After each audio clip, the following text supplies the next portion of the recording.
This is Faith Matters, and I want to encourage each and everyone ambaye anasikiza kwa kulingana na penye hii maneno ambaye nataka kuongea ni ya kukupea nguvu. Kuna agano ambazo sisi huanga tunaweka agano tukimaanisha. Agano ni gani? Agano ni ile ambaye unasema kwa mimi nitakufanyia kitu fulani, lakini sisi tunakataa kuifanya.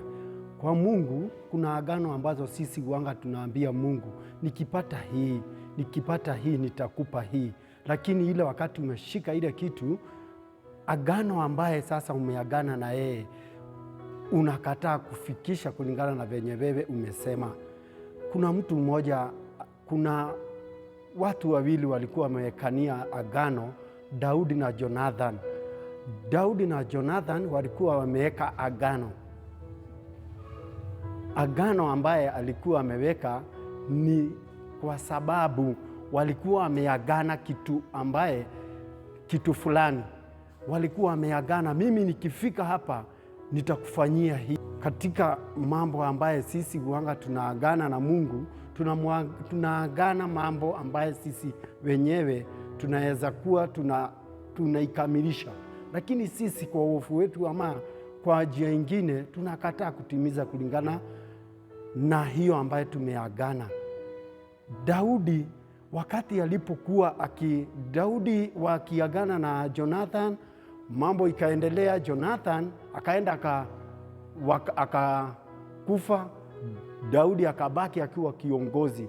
Lakini kwa sababu ya agano, kuna mmoja wake ambaye Daudi alienda kulingana na maandiko, akakumbuka kulingana na agano ambaye yeye walikuwa wameagana na Jonathan.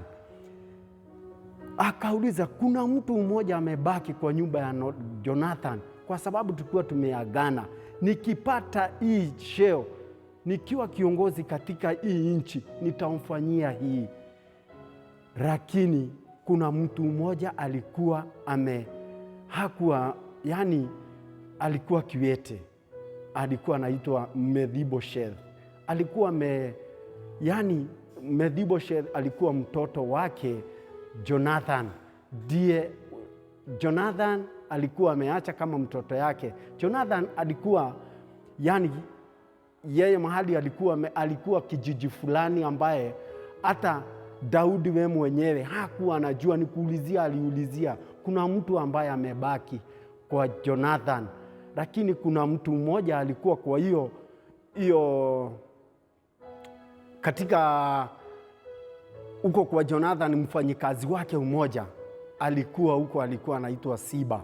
Siba ndio alikuwa alisema, mimi najua kuna mmoja alikuwa kijiji fulani, na yeye mahali alipata akaenda akamwona Mephibosheth na akamwambia, mfalme anataka kuongea na wewe.